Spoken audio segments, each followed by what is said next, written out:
Hello friends, welcome to this channel on Java Ninja. कैसे हैं आप लोग? मुझे पता है आप लोग इस वीडियो का बहुत देर से इंतजार कर रहे थे। तो गाइस, आज की इस वीडियो का एजेंडा है ऑथेंटिकेशन फ्लो। इसके पहले के वीडियो लेक्चर में गाइस हमने देखा था बेसिक ऑथेंटिकेशन के बारे में, किस तरह से एक स्प्रिंग सिक्योरिटी के डिपेंडेंसी को सिर्फ ऐड करने के बाद क्या क्या होता है, स्प्रिंग सिक्योरिटी क्या क्या डिफॉल्ट बिहेवियर्स प्रोवाइड करती है, ये हमने देखा था गाइस। स्प्रिंग सिक्योरिटी क्या क्या डिफ़ॉल्ट बिहेवियर्स प्रोवाइड करती है, जैसे कि डिफ़ॉल्ट यूज़र प्रोवाइड करना, सारे एंड पॉइंट्स को ऑथेंटिकेट कर देना, एक डिफ़ॉल्ट लॉगिन पेज प्रोवाइड करना, सिक्योरिटी फिल्टर चेन को ऑटो कॉन्फ़िगर कर देना। तो गाइज ये सारा कुछ स्प्रिंग सिक्योरिटी के डिपेंडेंसी को ऐड करने के बाद स्प्रिंग सिक्योरिटी बाय डिफ़ॉल्ट करती है। हमें कुछ नहीं करना होता है। इसमें हमने ये देखा था कि किस तरीके से एक एप्लीकेशन को रन करते हैं तो एक पासवर्ड जनरेट होता है, और जब जब वो एप्लीकेशन को रन करते हैं तो एक नया पासवर्ड क्रिएट होता है। तो ये सारा कुछ हमने पिछले वीडियो में देखा है। अगर आपने उस वीडियो को नहीं देखा है तो प्लीज़ उस वीडियो को देखिए, क्योंकि वो पूरा स्प्रिंग सिक्योरिटी सीरीज़ का बहुत ही इंपॉर्टेंट और बहुत ही फाउंडेशनल प्रोजेक्ट है, क्योंकि इंटरनली क्या हो रहा है ये चीज़ हमें पता होना चाहिए। तो चलिए गाइज स्टार्ट करते हैं ऑथेंटिकेशन फ्लो। इसमें हम लोग देखेंगे कि एक क्रेडेंशियल को ऑथेंटिकेट करने के लिए क्या क्या स्टेप्स को फॉलो करते हैं, किन किन स्टेप्स का यूज़ करते हैं। तो ये सारा कुछ गाइज हम लोग इस वीडियो में देखने वाले हैं। तो चलिए स्टार्ट करते हैं।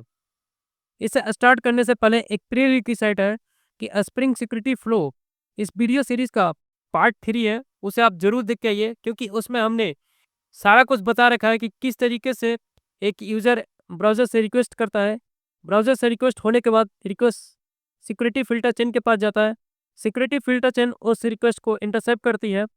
एंड जैसा कि हमें पता है कि सिक्योरिटी फिल्टर चेन में बहुत सारे सिक्योरिटी फिल्टर्स होते हैं। उसमें सबसे पहला जो सिक्योरिटी फिल्टर होता है वो चैनल प्रोसेसिंग फिल्टर होता है। ये चेक करता है कि क्या कोई रिक्वेस्ट सिक्योर है या इनसिक्योर है, और अगर वो रिक्वेस्ट सिक्योर है तो क्या ये HTTPS के साथ आया है, और अगर वो इनसिक्योर है तो क्या ये HTTP के साथ आया है। वो चेक करती है गाइज। अगर वो रिक्वेस्ट सही नहीं होती तो उस रिक्वेस्ट को इनवैलिडेट कर देता है। उसके बाद valid request security context persistence filter के पास पहुंचता है। यह चेक करता है कि क्या HTTP सेशन एक सिक्योरिटी कॉन्टेक्स्ट के ऑब्जेक्ट को होल्ड करती है। अगर वो होल्ड करती है तो उसे सिक्योरिटी कॉन्टेक्स्ट होल्डर में लोड कर देती है, और अगर वो सिक्योरिटी कॉन्टेक्स्ट ऑब्जेक्ट को होल्ड नहीं करती है तो एक नया ऑब्जेक्ट क्रिएट किया जाता है। उसके बाद गाइस रिक्वेस्ट पहुंचती है user name password authentication filter के पास। एंड गाइस यही से पूरा ऑथेंटिकेशन फ्लो स्टार्ट होता है। तो गाइज इसमें हम लोग वो सारा कुछ देखेंगे कि किस तरीके से एक क्रेडेंशियल को ऑथेंटिकेट करने के लिए क्या क्या स्टेप्स इन्वॉल्व होते हैं, किन किन स्टेप्स का हम लोग यूज़ करते हैं, ये सारा कुछ हम लोग देखने वाले गाइज। तो चलिए स्टार्ट करते हैं। तो गाइज स्टेप नंबर 1 है user enters the credential. Suppose हमारा दोस्त है विवेक। विवेक अपना क्रेडेंशियल्स इनपुट करते हैं, like user name and password. Credentials को इनपुट करने के बाद रिक्वेस्ट पहुंचता है user name password authentication filter के पास। User name password authentication filter का रिस्पॉन्सिबिलिटी होता है गाइस एक ऑथेंटिकेशन ऑब्जेक्ट क्रिएट करने का। यहाँ पर जो ऑथेंटिकेशन ऑब्जेक्ट क्रिएट होता है वो अनऑथेंटिकेटेड होता है।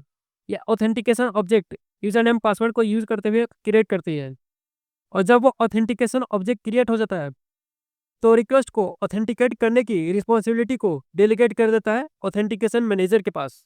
ऑथेंटिकेशन मैनेजर एक सेंट्रल इंटरफेस है जो कि ऑथेंटिकेशन को एग्जीक्यूट करवाती है। ऑथेंटिकेशन मैनेजर के पास एक मेथड होता है ऑथेंटिकेट। यहाँ पर ऑथेंटिकेशन मैनेजर एक्चुअली में रिक्वेस्ट को ऑथेंटिकेट नहीं करती है। हाँ, उसके पास एक मेथड जरूर होता है ऑथेंटिकेट करने का। ऑथेंटिकेट मेथड एक होता है, बट यहाँ पर एक्चुअल ऑथेंटिकेशन नहीं होता है। ऑथेंटिकेशन मैनेजर एक्चुअल ऑथेंटिकेशन के लॉजिक को एग्जीक्यूट करने के लिए रिक्वेस्ट को डेलीगेट कर देती है ऑथेंटिकेशन प्रोवाइडर के पास। ऑथेंटिकेशन प्रोवाइडर एक इंटरफेस है गाइस जो कि ऑथेंटिकेशन लॉजिक को एक्चुअली में इम्प्लीमेंट करती है। ऑथेंटिकेशन प्रोवाइडर के पास दो मेथड्स होते हैं, एक होता है ऑथेंटिकेट एंड दूसरा होता है supports. Authentication provider authentication logic को एग्जीक्यूट करने के लिए ऑथेंटिकेट मेथड का यूज करती है। जो भी authentication object user name password authentication filter create किया था उस ऑब्जेक्ट से authentication provider user name and password fetch करता है। अब ये जो यूजर नेम एंड पासवर्ड जो विवेक ने एंटर किया था क्या ये यूजर नेम पासवर्ड विवेक ने सही एंटर किया है या गलत एंटर किया है, इसको चेक करने के लिए उस यूजर नेम के अगेंस्ट में जो एक्चुअल वेब पासवर्ड डेटाबेस में स्टोर्ड है, उस पासवर्ड को डेटाबेस से फेच करने के लिए authentication provider user detail service को यूज करती है। यूजर डिटेल सर्विस बेसिकली एक फंक्शनल इंटरफेस है जिसमें एक मेथड होता है load user by user name. आप उस मेथड में यूजर नेम का पैरामीटर एक पास कीजिएगा तो उस यूजर नेम के अगेंस्ट में एक यूजर प्रोवाइड करता है। अब जो यूजर डेटाबेस से फेच होके आया है, उस यूजर के पासवर्ड से चेक करता है कि क्या विवेक ने पासवर्ड जो एंटर किया है वो सही है कि नहीं। इसको चेक करने के लिए गाइस पासवर्ड इनकोडर के यूज होता है। पासवर्ड इनकोडर में दो मेथड्स होते हैं, एक इनकोड होता है और दूसरा मैचेस होता है। तो पासवर्ड को ऑथेंटिकेट करने के लिए मैचेस मेथड का यूज होता है। इसमें रॉ पासवर्ड डाला जाता है और एक जो पासवर्ड डेटाबेस से फेच होकर आया है यूजर का, वो पासवर्ड डाला जाता है। अगर वो दोनों इक्वल हैं तो एक fully authenticated object authentication manager को रिटर्न किया जाता है। इसमें गाइस एक इम्पॉर्टेंट पॉइंट ये है कि जब भी आप डिफ़ॉल्ट यूजर डिटेल सर्विस को यूज़ करते हैं तो by default password encoder auto configure होता है। और अगर आप यूजर डिटेल सर्विस को ओवरराइड करते हैं तो आपको एक पासवर्ड इनकोडर का बिन क्रिएट करना पड़ेगा गाइस। अगर आप एक पासवर्ड इनकोडर नहीं क्रिएट करते हैं तो स्प्रिंग सिक्योरिटी को नहीं पता चलेगा कि उसे ऑथेंटिकेट कैसे करना है। यहाँ पे गाइस मैंने आपको बताया था कि ऑथेंटिकेशन प्रोवाइडर एक इंटरफेस है, उसका डिफ़ॉल्ट इम्प्लीमेंटेशन है द ऑथेंटिकेशन प्रोवाइडर। ठीक है, इसमें गाइस ऑथेंटिकेशन प्रोवाइडर में जो दूसरा मेथड है सपोर्ट्स मेथड, ये मेथड चेक करता है कि क्या जो ऑथेंटिकेशन टाइप है, क्या वो ऑथेंटिकेशन टाइप को यह ऑथेंटिकेशन प्रोवाइडर ऑथेंटिकेट कर पाएगा। और अगर कर पाएगा तो ऑथेंटिकेशन प्रोसेस एग्जीक्यूट होती है, और अगर नहीं कर पाएगा तो एक एक्सेप्शन फेंक देता है। यहाँ पर हमने देखा गाइस कि पासवर्ड इनकोडर अगर पासवर्ड को मैच कर देती है तो उसके बाद एक fully authenticated object authentication manager को सेंड किया जाता है। ऑथेंटिकेशन मैनेजर उस फुली ऑथेंटिकेटेड ऑब्जेक्ट को user name password authentication filter के पास भेज देती है। And user name password authentication filter security context holder से इंटरेक्ट करता है। सिक्योरिटी कॉन्टेक्स्ट होल्डर उस सिक्योरिटी कॉन्टेक्स्ट को गेट करता है एंड गेट करने के बाद जो फुली ऑथेंटिकेटेड ऑब्जेक्ट है उसको वो सेट कर देता है, सेट ऑथेंटिकेशन ऑथ रिजल्ट। तो यहाँ पर हमने देखा गाइस किस तरीके से विवेक यूजर नेम पासवर्ड एंटर करता है। एंटर होने के बाद request user name password authentication filter के पास पहुँचती है, वहाँ पर एक ऑथेंटिकेशन ऑब्जेक्ट क्रिएट किया जाता है। उसके बाद रिक्वेस्ट को डेलीगेट किया जाता है ऑथेंटिकेशन मैनेजर के पास। उसके बाद रिक्वेस्ट ऑथेंटिकेशन प्रोवाइडर के पास पहुँचती है। Authentication provider user detail service के साथ इंटरेक्ट करती है एंड ऑथेंटिकेशन कंप्लीट होने के बाद एक फुली ऑथेंटिकेटेड ऑब्जेक्ट वापस ऑथेंटिकेशन मैनेजर को सेंड किया जाता है। ऑथेंटिकेशन मैनेजर उस ऑब्जेक्ट को user name password authentication filter के पास दे देता है एंड फिर वहाँ से सिक्योरिटी कॉन्टेक्स्ट होल्डर के पास पहुँचता है। तो गाइस इस पूरे ऑथेंटिकेशन फ्लो को हम लोग स्टेप बाय स्टेप डिटेल में समझते हैं। तो गाइस जैसा कि पहले बताया कि यूजर एंटर क्रेडेंशियल्स, यहाँ पर विवेक अपना user name and password enter करता है। जब विवेक अपना user name and password enter कर देता है उसके बाद रिक्वेस्ट पहुंचती है user name password authentication filter के पास। ये फिल्टर उस रिक्वेस्ट को इंटरसेप्ट करती है। इंटरसेप्ट करने के बाद उस रिक्वेस्ट से ये यूजर नेम एंड पासवर्ड को एक्सट्रैक्ट करती है। यूजर नेम पासवर्ड एक्सट्रैक्ट करने के बाद एक user name password authentication token का एक ऑब्जेक्ट क्रिएट करती है।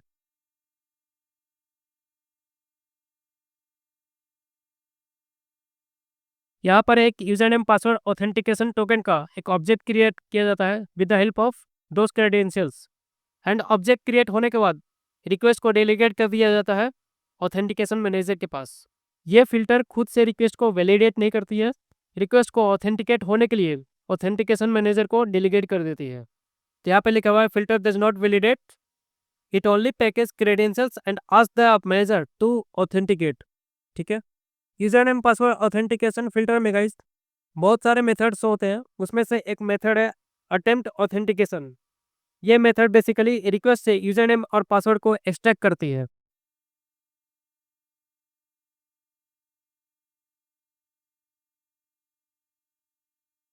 तो यहाँ पर देख सकते हैं कि एक अटेम्प्ट ऑथेंटिकेशन मेथड है जो कि रिक्वेस्ट से यूजर नेम ऑब्टेन किया, पासवर्ड ऑब्टेन किया and user name password extract करने के बाद एक ऑथेंटिकेशन ऑब्जेक्ट क्रिएट करती है।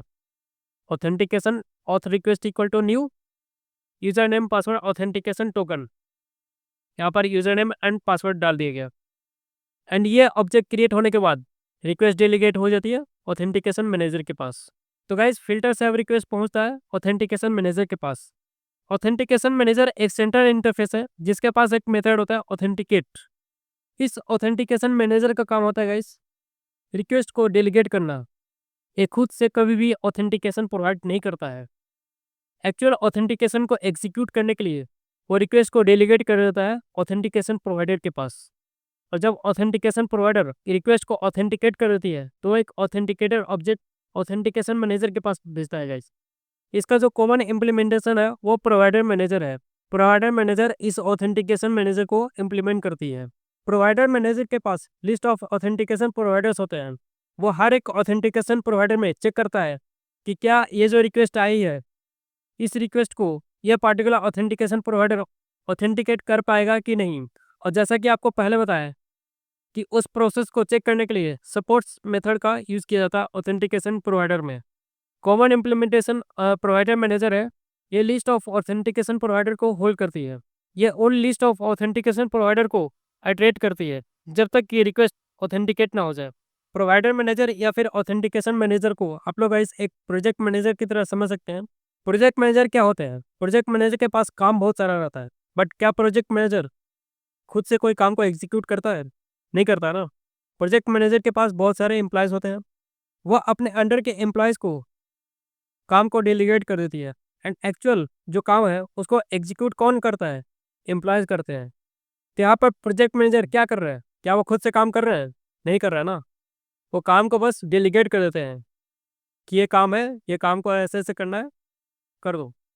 तो यहाँ पर एम्प्लॉय ऑथेंटिकेशन प्रोवाइडर की तरह होते हैं जो कि उस काम को एक्चुअली में करते हैं। यहाँ पर प्रोवाइडर मैनेजर का फ्लो डिस्कस किया हुआ है। इसमें यह देख रहे हैं कि प्रोवाइडर मैनेजर किस तरीके से लिस्ट ऑफ ऑथेंटिकेशन प्रोवाइडर्स को आइटरेट करती है, लूपिंग करती है। उसमें से पहला जो ऑथेंटिकेशन प्रोवाइडर है वो दो ऑथेंटिकेशन प्रोवाइडर को चेक करता है क्या वो ऑथेंटिकेट कर पाएगा कि नहीं। अगर वो नहीं कर पाएगा OTP ऑथेंटिकेशन प्रोवाइडर को चेक कर दिया क्या ये उस रिक्वेस्ट को ऑथेंटिकेट कर पाएगा कि नहीं।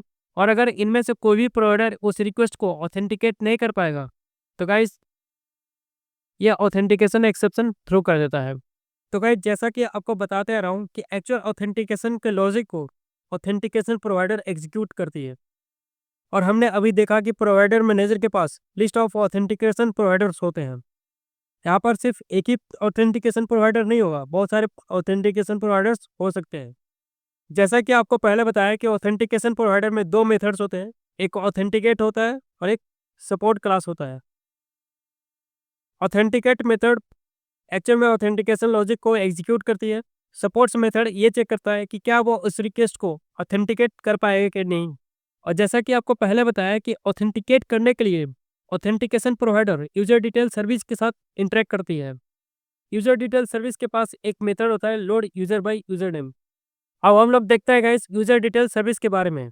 ये एक फंक्शन इंटरफेस है जिसमें एक मेथड होता है। ये यूजर स्पेसिफिक इंफॉर्मेशन को डेटाबेस से फेच करता है। और यहाँ पर इंपॉर्टेंट पॉइंट ये है कि ये यूजर डिटेल के ऑब्जेक्ट को रिटर्न करता है। यूजर डिटेल के बारे में गाइस हम लोग आगे के वीडियो लेक्चर में बहुत अच्छे से समझेंगे। यूजर डिटेल बेसिकली एक यूजर नेम, इनकोडेड पासवर्ड और लिस्ट ऑफ ग्रांटेड ऑथोरिटीज और एक अकाउंट एक्सेस को कंटेन करता है। ठीक है, अगर आप एक by default user detail service को यूज करते हैं तो पासवर्ड इनकोडर ऑटो कॉन्फ़िगर होता है। और अगर यूजर डिटेल सर्विस को ओवरराइड करते हैं तो पासवर्ड इनकोडर का हमें एक बिन क्रिएट करना पड़ेगा। और अगर नहीं करेंगे तो कंपाइलर हमें एक्सेप्शन थ्रो कर देगा। इसमें मैंने आपको बताया था कि load user by user name एक मेथड होता है। वो मेथड बेसिकली डेटाबेस से एक यूज़र को फेच करता है। यहाँ पर देख रहे हैं कि इस मेथड में एक पैरामीटर पास किया गया है यूज़र नेम। अब वो यूज़र नेम को यूज़ करके डेटाबेस से एक यूज़र को फेच कर रहा है। और अगर वो यूज़र नेम नहीं मिलता है तो एक user name not found exception throw कर देता है। यहाँ पर देख सकते हैं कि लास्ट में एक यूज़र डिटेल का एक ऑब्जेक्ट रिटर्न कर रहा है। तो गाइस अब हम लोग देखते हैं पासवर्ड इनकोडर के बारे में। पासवर्ड इनकोडर बेसिकली पासवर्ड को इनकोड करने के लिए होता है या फिर पासवर्ड को वेरीफाई करने के लिए होता है। पासवर्ड इनकोडर में दो मेथड्स होते हैं, एक इनकोड होता है और एक मैचेस होता है। इनकोड मेथड पासवर्ड को सिक्योर्ड हैश में कन्वर्ट कर देता है। इसमें एक मैचेस मेथड है जो कि एक्चुअल में रॉ पासवर्ड को वेरीफाई करता है इनकोडेड पासवर्ड के साथ, और अगर वो पासवर्ड मैच कर जाता है तो आगे फ्लो एग्जीक्यूट होता है। पासवर्ड इनकोडर के बहुत सारे कॉमन इम्प्लीमेंटेशन है गाइस। इसमें से जो पहला है वो बीक्रिप्ट पासवर्ड इनकोडर है और दूसरा है no op password encoder. BCrypt password encoder के बारे में हम लोग बाद में पढ़ेंगे। यहाँ पर देखते हैं नो ऑफ पासवर्ड इनकोडर क्या करता है।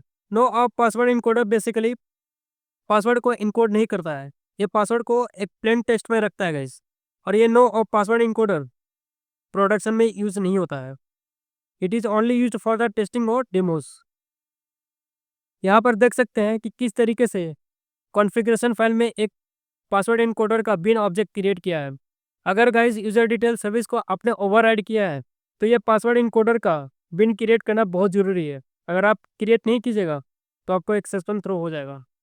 तो गाइस अब हम लोग देखते हैं सिक्योरिटी कॉन्टेक्स्ट होल्डर के बारे में। Security context holder basically security context के ऑब्जेक्ट को होल्ड करता है या फिर सिक्योरिटी कॉन्टेक्स्ट के ऑब्जेक्ट को स्टोर करता है। सिक्योरिटी कॉन्टेक्स्ट के अंदर जो भी ऑथेंटिकेटेड ऑब्जेक्ट्स हैं वो स्टोर रहते हैं गाइस। और सिक्योरिटी कॉन्टेक्स्ट होल्डर से हम लोग एप्लीकेशन में किसी भी पॉइंट पर ऑथेंटिकेटेड ऑब्जेक्ट से user name and password fetch कर सकते हैं। सिक्योरिटी कॉन्टेक्स्ट होल्डर का सबसे ज़्यादा इंपॉर्टेंट पॉइंट यही है गाइस कि हम लोग एप्लीकेशन में किसी भी पॉइंट पे ऑथेंटिकेटेड ऑब्जेक्ट का user name and password get कर सकते हैं, वहाँ से उसके रोल्स फेच कर सकते हैं और उन रोल्स के बेस पे हम लोग अपना एक बिजनेस लॉजिक क्रिएट कर सकते हैं। यहाँ पर यह बताया गया है कि ऑथेंटिकेशन ऑब्जेक्ट क्या क्या इंक्लूड करती है। तो ऑथेंटिकेशन ऑब्जेक्ट में प्रिंसिपल होता है, क्रेडेंशियल्स होते हैं, ऑथोरिटीज होते हैं और एक ऑथेंटिकेशन स्टेटस होता है कि ऑथेंटिकेटेड है कि नहीं है।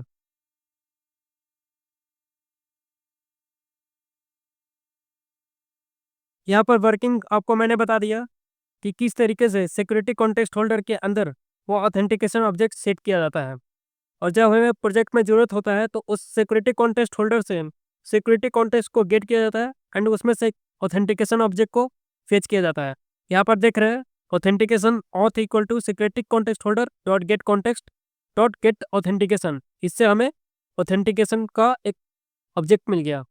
अब उस ऑथेंटिकेशन के ऑब्जेक्ट से एक यूज़र नेम हमने फेच कर लिया है और ये user name currently logged in person का यूज़र नेम है।